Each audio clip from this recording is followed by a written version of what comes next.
कालजयी कालिंजर।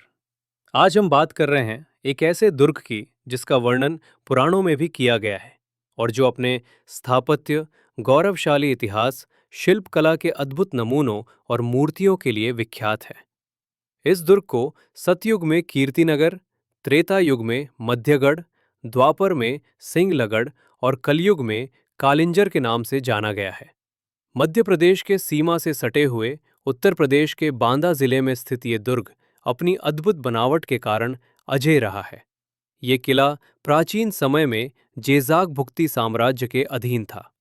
10वीं शताब्दी तक ये चंदेल राजाओं के अधीन रहा और इसी अवधि में सर्वाधिक विख्यात हुआ। तत्पश्चात ये सोलंकी राजाओं के अधीन रहा। इस किले पर महमूद गजनबी, कुतुबुद्दीन ऐबक और शेर शाह सूरी एवं हुमायूं ने आक्रमण किए, पर कोई इसे जीत नहीं सका। शेर शाह इसी किले पर हमला करते हुए घायल हुआ था, जिससे उसकी मृत्यु हो गई थी। इसी दुर्ग पर आखिर में अकबर ने 1569 में विजय पाई और इस किले को बीरबल को उपहार में दे दिया। इसके बाद छत्रसाल बुंदेला ने पुनः इस पर अधिकार कर लिया और शासन किया।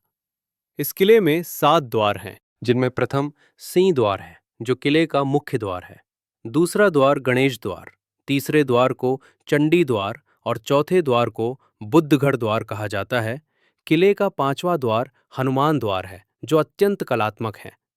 यहाँ चंदेल शासकों के समय के शिल्प, मूर्तियां और शिलालेख उपलब्ध हैं। छठा द्वार लाल द्वार कहलाता है। 7वां व अंतिम द्वार नेमी द्वार कहलाता है। कालिंजर का ये किला विभिन्न समयावधियों का स्मारक, भौतिक संरचनाओं और पाषाण मूर्तियों का खजाना है।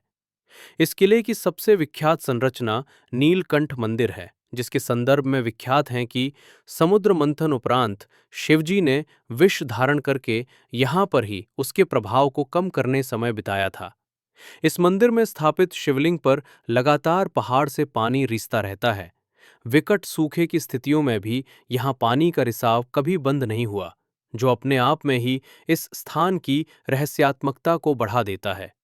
इसके अलावा अन्य प्रमुख संरचनाओं में सीता सेज, पाताल गंगा, भैरव कुंड, पांडव कुंड, मृगधारा, कोटी तीर्थ, चौबे महल, शाही मस्जिद आदि सम्मिलित हैं। इसके अतिरिक्त यहाँ भगवान विष्णु की शेष सैया पर निर्मित मूर्ति, भगवान शिव, कामदेव, इंद्राणी आदि मूर्तियां बनी हुई हैं। शिव की नृत्य मुद्रा में, तांडव मुद्रा में और पार्वती जी के साथ यहाँ उपलब्ध है। काल भैरव का मंदिर भी यहाँ पर्यटकों के आकर्षण का केंद्र रहता है। किले के बीचों बीच एक झील है, जिसे अजय पलका के नाम से जाना जाता है। इसके अतिरिक्त कई जलाशय भी बने हुए हैं। वेदों में कालिंजर को सूर्य का निवास माना गया है। पद्म पुराण में इसे 7 पवित्र स्थलों में सम्मिलित किया गया है। मत्स्य पुराण में इसे अविमुक्त क्षेत्र उल्लिखित किया गया है और जैन एवं बौद्ध ग्रंथों में इसे कालगिरी कहा गया है। विश्व प्रसिद्ध पर्यटन स्थल खजुराहो के निकट ही ये स्थित हैं। आप भी यहाँ पर्यटन करके अपनी विरासत पर गर्व की अनुभूति कर सकते हैं।